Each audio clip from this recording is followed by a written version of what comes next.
Good morning student. आज का हमारा विषय है सर्वनाम। तो बच्चों आइए आज हम पढ़ेंगे सर्वनाम के बारे में। तो सबसे पहले देखते हैं कि सर्वनाम किसे कहते हैं। सर्व प्लस नाम अर्थात सबका नाम। प्राणी, स्थान, वस्तु या भाव के नाम अर्थात सभी संज्ञा शब्दों के लिए जिन सामान्य शब्दों का हम प्रयोग करते हैं वे शब्द सर्वनाम कहलाते हैं। अर्थात सभी वस्तुओं का एक सामान्य नाम होता है। संसार में जो कुछ भी ज्ञात है या अज्ञात है। जैसे क, शेर ने खरगोश से कहा तुम बहुत देर से आए हो। ख, वीर ने कहा हे भारत, तुम्हारे लिए मेरे जीवन का हर क्षण समर्पित है। ग, एक मित्र ने दूसरे मित्र से पूछा तुम कैसे हो। अर्थात बच्चों यहाँ हम देखते हैं कि उपयुक्त वाक्यों में तुम सर्वनाम का प्रयोग खरगोश, भारत देश एवं दूसरे मित्र के लिए प्रयुक्त हुआ है।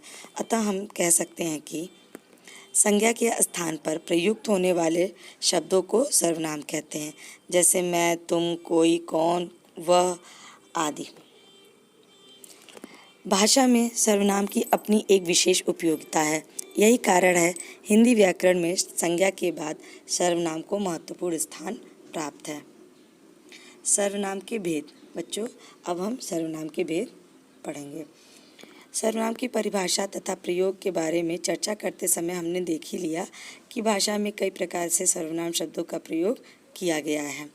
सर्वनाम शब्दों को निम्नलिखित वर्गों में वर्गीकृत किया गया है।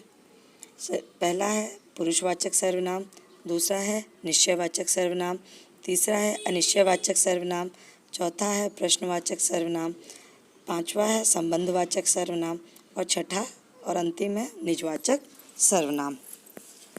आइए सबसे पहले देखते हैं पुरुषवाचक सर्वनाम।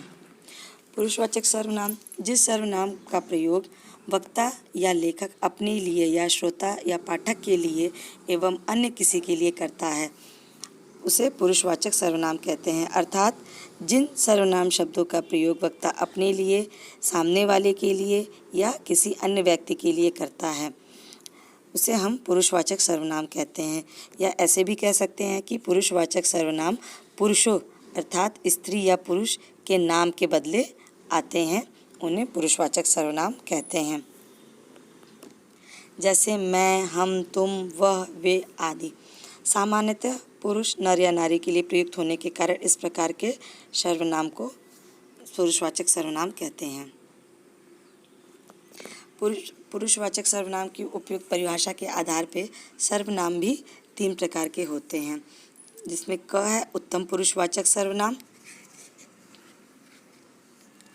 जिस सर्वनाम का प्रयोग वक्ता या लेखक अपने लिए तथा किसी अन्य के साथ अपना संबंध बताने के लिए करता है उसे उत्तम पुरुषवाचक सर्वनाम कहते हैं। अर्थात जिन सर्वनाम शब्दों का प्रयोग वक्ता स्वयं के लिए करता है या किसी से अपना संबंध बताने के लिए करता है उसे उत्तम पुरुषवाचक सर्वनाम कहते हैं। जैसे मैं, हम, मेरा, हमारा, मुझे, मेरे लिए, हमारे लिए, मुझसे, हमसे आदि। जैसे उदाहरण एक और देखिए कि मुझे वोट दीजिए। तो यहाँ मुझे वोट दीजिए का अर्थ है कि वो वोट अपने लिए मांग रहा है। मध्यम पुरुषवाचक सर्वनाम जिस सर्वनाम का प्रयोग सुनने वाले या पढ़ने वाले के लिए तथा किसी अन्य के साथ उसका संबंध बताने के लिए किया जाता है उसे मध्यम पुरुषवाचक सर्वनाम कहते हैं। अर्थात तू, तुम, मेरा, तुम्हारा, तुझसे, तुम्हें, तेरे लिए, तुमसे आदि। ग अन्य पुरुषवाचक सर्वनाम जिस सर्वनाम का प्रयोग किसी अन्य के लिए किया जाए, जैसे किसी अन्य व्यक्ति के लिए किया जाए, किसी अन्य व्यक्ति के बारे में बात की जाए उसे अन्य पुरुषवाचक सर्वनाम कहते हैं। जैसे वह, वे, उन्हें, उसे, उसका, उनका, उससे, उनसे, उसके लिए, उनके लिए आदि। दूसरा है निश्चयवाचक सर्वनाम जिन सर्वनामों से निकट या दूर के व्यक्तियों या वस्तुओं का निश्चयात्मक बोध होता है, अर्थात किसी निश्चित वस्तु या प्राणी की ओर संकेत करते हैं या संकेत करने वाले शब्दों को निश्चयवाचक सर्वनाम कहते हैं। जैसे वह, यह, यही, वही, इसी, उसी, उन्हीं आदि। उदाहरण देखते हैं बच्चों केवल यही मुझे पसंद है, केवल वही तुम्हारी सहायता कर सकता है।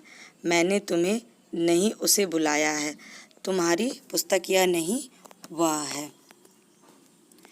तीसरा है अनिश्चयवाचक सर्वनाम।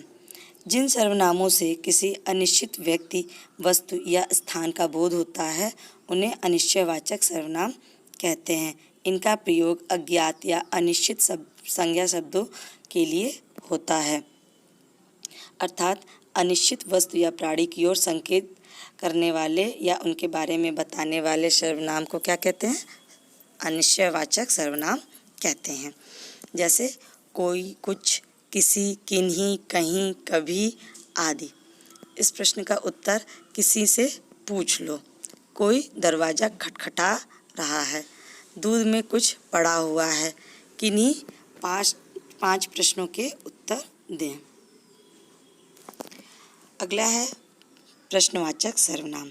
जिन सर्वनाम से किसी व्यक्ति, वस्तु या स्थान के विषय में प्रश्न का बोध हो उन्हें प्रश्नवाचक सर्वनाम कहते हैं, अर्थात जो सर्वनाम शब्द प्रश्न पूछने के लिए प्रयोग किए जाते हैं उन्हें प्रश्नवाचक सर्वनाम कहते हैं। जैसे कौन, क्या, किसने, किसे, किसके लिए आदि। यहाँ से पेन किसने हटाया? दरवाजे पे कौन खड़ा है? दूध में क्या पड़ा हुआ है? पिकनिक मनाने कौन जाएगा? यहाँ पे सारे वाक्यों में प्रश्न पूछा जा रहा है। संबंधवाचक सर्वनाम।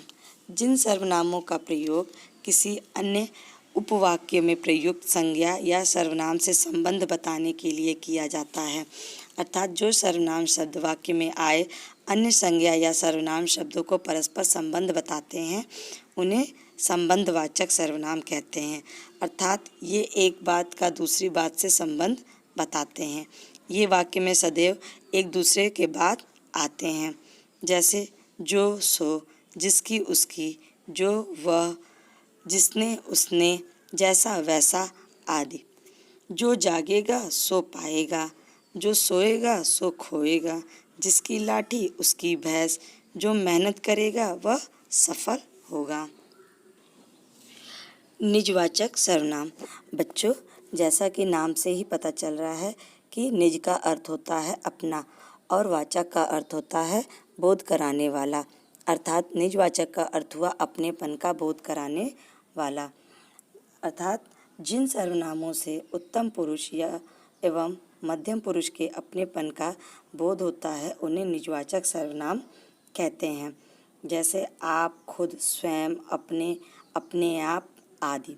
वह स्वयं आया था, तुम अपना काम स्वयं करो, आप स्वयं इसका अनुभव करें।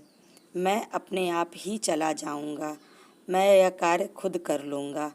वह अपना गृह कार्य अपने आप कर लेता है।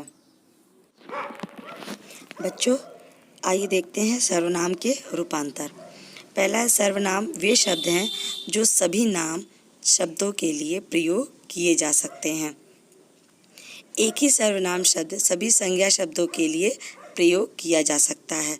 जैसे राहुल मेरा मित्र है, वह बहुत होशियार है। मेरे पास एक बिल्ली है, वह सफ़ेद रंग की है। बच्चों, यहाँ इस वाक्यों में देखिए कि राहुल मेरा मित्र है, वह बहुत होशियार है, और मेरे पास एक बिल्ली है, वह सफ़ेद रंग की है।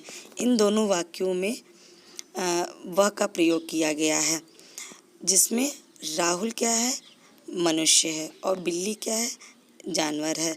तो हम मनुष्य हो या जानवर हो, सबके लिए सर्वनाम का प्रयोग एक जैसा होता है।